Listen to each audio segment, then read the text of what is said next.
ನಮಸ್ಕಾರ. ನಾನು doctor BS Ramesh, general ಮತ್ತು laparoscopic surgeon, senior surgeon, Fortis ಆಸ್ಪತ್ರೆ, ರಾಜಾಜಿನಗರ, ಬೆಂಗಳೂರು. ನಾವು ಈ ದಿನ ಚರ್ಚೆಯ ವಿಷಯ ಏನಪ್ಪ ಅಂತಂತಂದರೆ ಹೊಟ್ಟೆ ನೋವು. ಹೊಟ್ಟೆ ನೋವು ಸಾಧಾರಣವಾಗಿ ಜೀವನದಲ್ಲಿ ಎಲ್ಲರಿಗೂ ಬಂದಿರುತ್ತೆ. ಸಣ್ಣ ವಯಸ್ಸಿನಿಂದ ಹಿಡಿದು ಇಳಿ ವಯಸ್ಸಿನವರೆಗೂ ಹೊಟ್ಟೆ ನೋವು ಸಾಧಾರಣ. ಹೊಟ್ಟೆ ನೋವಿಗೆ ಹಲವಾರು ಕಾರಣಗಳಿದ್ದಾವೆ.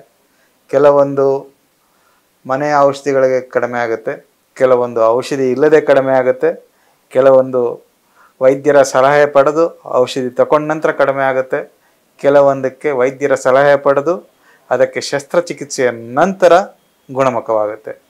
ಇಷ್ಟೊಂದು ಬಗೆಯ ಹೊಟ್ಟೆ ನೋವಿನ ಸಮಸ್ಯೆಗಳು ಕಾಡ್ತಾ ಇರ್ತವೆ.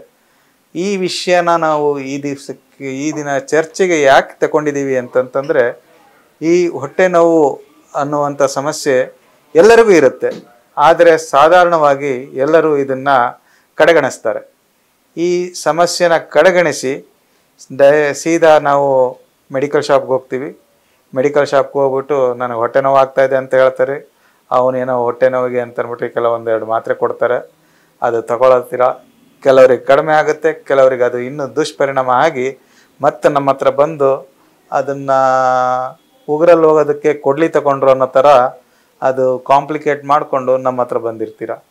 ಸೊ ಈ ರೀತಿ ಸಮಸ್ಯೆಗಳಿಗೆ ಸಾಧಾರಣವಾಗಿ ವೈದ್ಯರ ಸಲಹೆ ತಗೊಳ್ಳೋದು ಉತ್ತಮ. ಇದನ್ನು ಈ ದಿನ ನಾವು ಗಹನವಾಗಿ ಹಾಗೂ ಗಮನವಿಟ್ಟು ಕೇಳಬೇಕು. ಮತ್ತು ಈ ಹೊಟ್ಟೆ ನೋವು ನಾವು ವಿಭಜನೆಗೊಳಿಸ್ಕೋಬೋದು.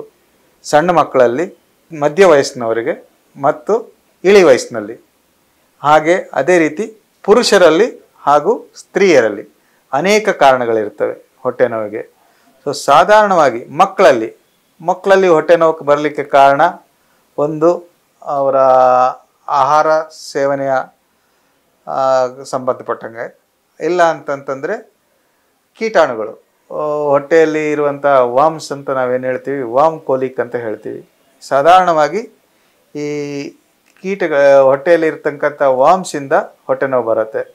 ಸೊ ಇದಕ್ಕೆ ಏನು ಚಿಕಿತ್ಸೆ ತಗೋಬೇಕು ಅಂತಂದರೆ ನಾವು ವೈದ್ಯರ ಹತ್ರನೇ ಹೋಗಬೇಕಾಗುತ್ತೆ. ಅದು ಎಸ್ಪೆಷಲಿ ಸಣ್ಣ ಮಕ್ಕಳಲ್ಲಿ ಖಂಡಿತವಾಗಲೂ ನಾವು ವೈದ್ಯರ ಸಲಹೆ ಪಡೆದೇ ಚಿಕಿತ್ಸೆಯನ್ನು ಕೊಡಿಸಬೇಕು. ಇದರ ಬಗ್ಗೆ ನಾನು ಯಾಕೆ ಒತ್ತಡ ಕೊಟ್ಟು ಹೇಳ್ತಾ ಇದ್ದೀನಿ ಅಂತಂದರೆ, ನಮಗೆ ಸಣ್ಣ ಮಕ್ಕಳಲ್ಲಿ ಏನಂತ ಹೇಳ್ತೀವಿ ಅಂತಂದರೆ, ನಾವು ಸಿಸ್ಟಮ್ಸ್ ಇನ್ನೂ ಅವರ ದೇಹದಲ್ಲಿ ಏನೇನು ಇರ್ತಾವಲ್ಲ ಅದು ಭಾಳ ಬೇಗ ಕಾಂಪ್ರಮೈಸ್ ಆಗುತ್ತೆ. ಸೊ ಕಾಂಪ್ಲಿಕೇಶನ್ ಆದರೆ ಸಣ್ಣ ಮಕ್ಕಳಲ್ಲಿ ದುಷ್ಪರಿಣಾಮ ಭಾಳ ಬೇಗ, ಅವ್ರಿಗೆ ತೊಂದರೆ ಆಗೋದು ಭಾಳ ಬೇಗ. ಅದನ್ನು ಮತ್ತೆ ರಿಕವರಿ ಪೀರಿಯಡು ತುಂಬ ಲೇಟ್ ಆಗುತ್ತೆ. ರಿಕವರಿ ಪೀರಿಯಡ್ ನಾವು ವೈದ್ಯರ ಸಲಹೆ ತಗೊಳ್ಳೋದು ಲೇಟ್ ಆದರೆ. ಸೊ ಹಾಗಾಗಿ ಸಣ್ಣ ಮಕ್ಕಳಲ್ಲಿ ಚಾನ್ಸೇ ತಗೋಬೇಡಿ. ಏನಾದರೂ ಹೊಟ್ಟೆ ನೋವು ಬಂತು ಅಂತಂದರೆ ಖಂಡಿತವಾಗಿ ಮಕ್ಕಳ ವೈದ್ಯರನ್ನೇ ಫಸ್ಟ್ ಮೀಟ್ ಮಾಡಿ, ಮಕ್ಕಳ ವೈದ್ಯರು ಪರೀಕ್ಷೆ ಮಾಡಿ ಅದಕ್ಕೇನಾದರೂ ಶಸ್ತ್ರಚಿಕಿತ್ಸೆಯ ಅವಶ್ಯಕತೆ ಇದೆ ಅಂತ ಅನಿಸಿದರೆ ಶಸ್ತ್ರಚಿಕಿತ್ಸಾ ತಜ್ಞರ ಹತ್ರ ಕಳಿಸ್ಕೊಡ್ತಾರೆ. ಅದ ನಂತರ ನಾವು ಅದಕ್ಕೆ ಇನ್ನೇನು ಮತ್ತೆ ಟೆಸ್ಟ್ಗಳು ಏನು ಬೇಕಾಗುತ್ತೆ, ರಕ್ತ ಪರೀಕ್ಷೆ ಇರ್ಬೋದು, ಪರೀಕ್ಷೆ ಇರ್ಬೋದು, ಇಲ್ಲ ಅಂತಂದರೆ ಸ್ಕ್ಯಾನಿಂಗ್ ಇರ್ಬೋದು, ಅಥವಾ CT ಸ್ಕ್ಯಾನಿಂಗ್ ಇರ್ಬೋದು. ಅಂಥದ್ದು ಅವಶ್ಯಕತೆ ಏನಾದರೂ ಇದ್ದರೆ ಅದನ್ನು ಮಾಡಿಸಿ, ಶಸ್ತ್ರಚಿಕಿತ್ಸೆ ಏನಾದರೂ ಬೇಕಿದ್ದರೆ ಅದನ್ನು ಶಸ್ತ್ರಚಿಕಿತ್ಸೆಯ ನಂತರ ಗುಣಮುಖ ಮಾಡ್ಕೊಳ್ಬೋದು. ಸಣ್ಣ ಮಕ್ಕಳಲ್ಲಿ ಯಾವುದೇ ಥರದ ಒಂದು ಚಾನ್ಸ್ ತಗೊಳ್ಬೇಡಿ. ಸಣ್ಣ ಮಕ್ಕಳಿಗೆ ಹೊಟ್ಟೆ ನೋವು ಅಂತಂದರೆ ಖಂಡಿತವಾಗಲೂ ವೈದ್ಯರನ್ನು ಭೇಟಿಯಾಗಿ. ಅದೇ ರೀತಿ ಯುವತಿಯರಲ್ಲಿ ನಾವು ಏನು ಮಾಡಬೇಕು ಅಂತ ಹೇಳಿದ್ರೆ, ಯುವಕರಲ್ಲಿ ಸಾಧಾರಣವಾಗಿ ಹೊಟ್ಟೆ ನೋವಿಗೆ ಕಾರಣ ಒಂದು ಅಪೆಂಡಿಕ್ಸ್ ಇರಬಹುದು, ಇಲ್ಲ ಅಂತಂದರೆ ಜಠರದ ಸಮಸ್ಯೆಗಳಿರ್ಬೋದು, ಪಿತ್ತಜನಕಾಂಗದ ಸಮಸ್ಯೆಗಳಿರ್ಬೋದು, ಇಲ್ಲ ಮೂತ್ರಕೋಶ ಅಥವಾ ಮೂತ್ರಕೋಶದ ಕಲ್ಲಿನಗಳು ಅಥವಾ ಹರಳುಗಳಿಂದ ಈ ಥರ ಹೊಟ್ಟೆ ನೋವಿನ ಸಮಸ್ಯೆ, ತೀವ್ರ ಸಮಸ್ಯೆ ಉಂಟಾಗ್ಬೋದು. ಕೆಲವೊಮ್ಮೆ ಏನಾಗುತ್ತೆ, ನಾವು ಟೆಸ್ಟಿಕಲ್ಸ್ ಅಂತ ಏನು ಹೇಳ್ತೀವಿ, ವೃಷಣಗಳು ತಂತಾನೆ ತಿರುಚಿಕೊಂಡು ಅದರಿಂದ ಕೂಡ ಹೊಟ್ಟೆ ನೋವು ಬರುವಂಥ ಸಮಸ್ಯೆಗಳು ಭಾಳ ಇರ್ತವೆ. ಅದು ಕೆಳಗಡೆ ಕಿಬ್ಬೊಟ್ಟೆ ಅಂತ ನಾವೇನು ಹೇಳ್ತೀವಿ, ಕಿಬ್ಬೊಟ್ಟೆ ನೋವು ಬರ್ಬೋದು. ಅಥವಾ ಕಿಬ್ಬರಿಯಲ್ಲಿ ಅಂದರೆ ಪಕ್ಕೆಯ ಹಿಮ್ಮುಖದಲ್ಲಿ ಕಿಬ್ಬರಿಯ ಸಮಸ್ಯೆಯಿಂದ ಬರ್ಬೋದು. ಇಲ್ಲ ಪ್ಯಾಂಕ್ರಿಯಾಸ್ ಅಂತ ಏನು ಹೇಳ್ತೀವಿ, ಪ್ಯಾಂಕ್ರಿಯಾಸಿಂದ ಕೂಡ ಹೊಟ್ಟೆ ನೋವು ಬರ್ತವೆ. ಇವೆಲ್ಲ ತೀವ್ರತರವಾದ ಹೊಟ್ಟೆ ನೋವುಗಳು ಬರ್ತವೆ. ಸೊ ಈ ಥರದ ಎಲ್ಲ ಹೊಟ್ಟೆ ನೋವುಗಳನ್ನ ನಾವು ಸಾಧಾರಣವಾಗಿ ಮೊದಲಿಗೆ ಏನು ಅಂದ್ಕೊಳ್ತೀವಿ, ಎಲ್ಲರೂ ಎಸ್ಪೆಷಲಿ ಪುರುಷರು ಗ್ಯಾಸ್ಟ್ರಿಕ್ ಸಮಸ್ಯೆಗೆ ಹೋಲಿಸ್ಕೊಳ್ತಾರೆ. ಈ ಥರ ಹೊಟ್ಟೆ ನೋವು, ಮೇಲ್ಭಾಗ ಹೊಟ್ಟೆ ನೋವು, ಯಾವುದೇ ಥರದ ಹೊಟ್ಟೆ ನೋವು ಬಂದ್ರೂ ಅದನ್ನು ಹಿಂದಿನ ದಿವಸದ ಊಟಕ್ಕೋ ಇಲ್ಲ ಪಾರ್ಟಿ ಮಾಡಿದ್ದಕ್ಕೋ ಎಲ್ಲಿಗೋ ಹೋಲಿಸಿ ಇದು ಜಸ್ಟ್ ಒಂದು ಗ್ಯಾಸ್ಟ್ರಿಕ್ ಸಮಸ್ಯೆ, ಒಂದು ಔಷಧಿ, ಒಂದು ಲಿಂಬೆಹಣ್ಣು ಪಾನಕ ಕುಡಿದ್ರಾಯ್ತು, ಲೈಮ್ ಸೋಡಾ ಕುಡಿದ್ರಾಯ್ತು, ಇಲ್ಲ ಮೆಡಿಕಲ್ ಶಾಪಿಗೆ ಹೋಗ್ಬಿಟ್ಟು ಒಂದು ಗ್ಯಾಸ್ಟ್ರಿಕ್ ಮಾತ್ರೆ ತಗೊಂಡ್ರಾಯ್ತು ಅಂತ ಹೇಳ್ತಾರೆ. ಅದನ್ನು ತಗೊಳ್ತಾರೆ, ಅದು ಕಡಿಮೆ ಆಗೋದಿಲ್ಲ. ಕಡಿಮೆ ಆಗದಿರೋ ಮಧ್ಯರಾತ್ರಿಗೆ ಎದ್ದು ಬರ್ತಾರೆ. ಮಧ್ಯರಾತ್ರಿಗೆ ಆಸ್ಪತ್ರೆಗೆ ಬಂದು ನಮಗೆ ಈ ಥರ ಸಮಸ್ಯೆ ಅಂತ ಬರ್ತಾರೆ. ಅದ್ರ ಬದಲಿಗೆ ಮೊದಲಿಗೆ ಬಂದ ಹೊಟ್ಟೆ ನೋವಿನ ಸಮಸ್ಯೆ ಆ ಥರ ಏನಾದ್ರು ಸಮಸ್ಯೆ ಕಂಡಾಗ್ಲೇ ವೈದ್ಯರನ್ನು ಸಂಪರ್ಕಿಸಿದರೆ ಅದು ಭಾಳ ಉತ್ತಮ.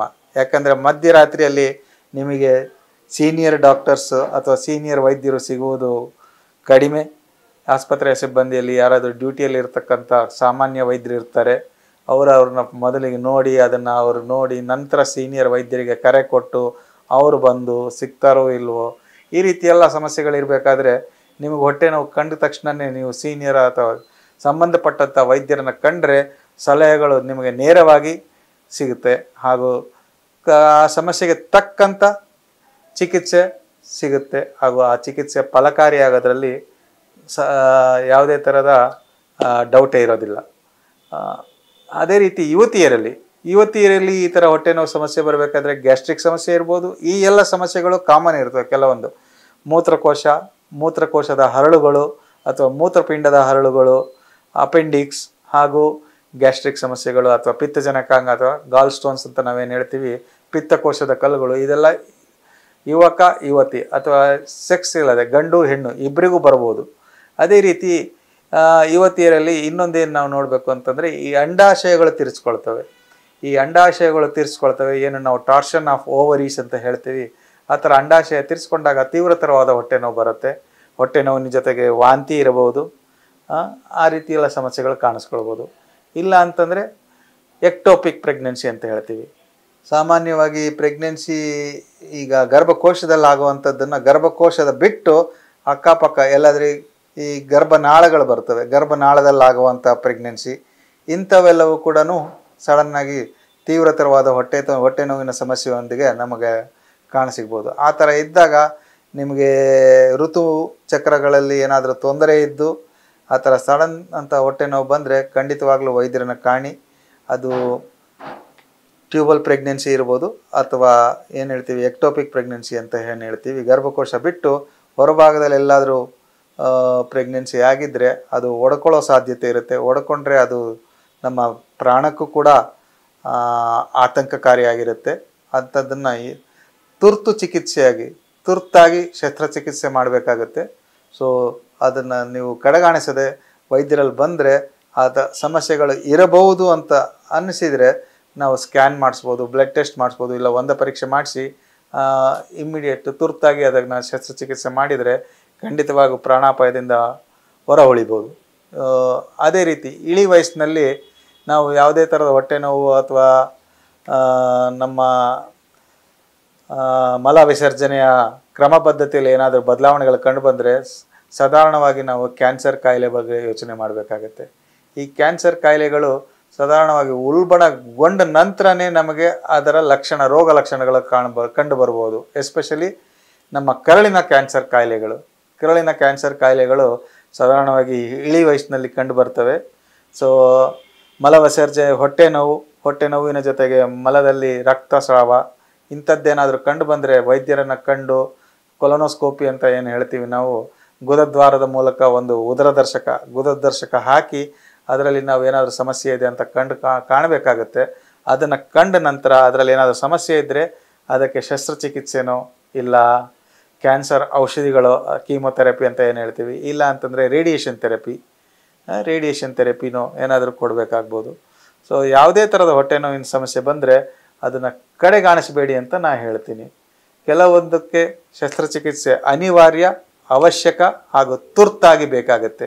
ಈ ರೀತಿಯ ತುರ್ತು ಸಮಸ್ಯೆಗಳನ್ನ ನೀವು ಕಡೆಗಾಣಿಸಿ ನಿಮ್ಮ ಜೀವವನ್ನು ನಿರ್ಲಕ್ಷ್ಯ ಮಾಡಬೇಡಿ. ಸೊ ನಿಮಗೆ ಎಂಥದೇ ಹೊಟ್ಟೆ ನೋವಿನ ಸಮಸ್ಯೆ ಇದ್ದರೆ ದಯವಿಟ್ಟು ನೀವು ವೈದ್ಯರಲ್ಲಿ ಬಂದು ನಿಮ್ಮ ಸಮಸ್ಯೆಗೆ ಪರಿಹಾರ ಕಂಡುಕೊಳ್ಳಿ ಅಂತ ನಾನು ಹೇಳ್ತೀನಿ.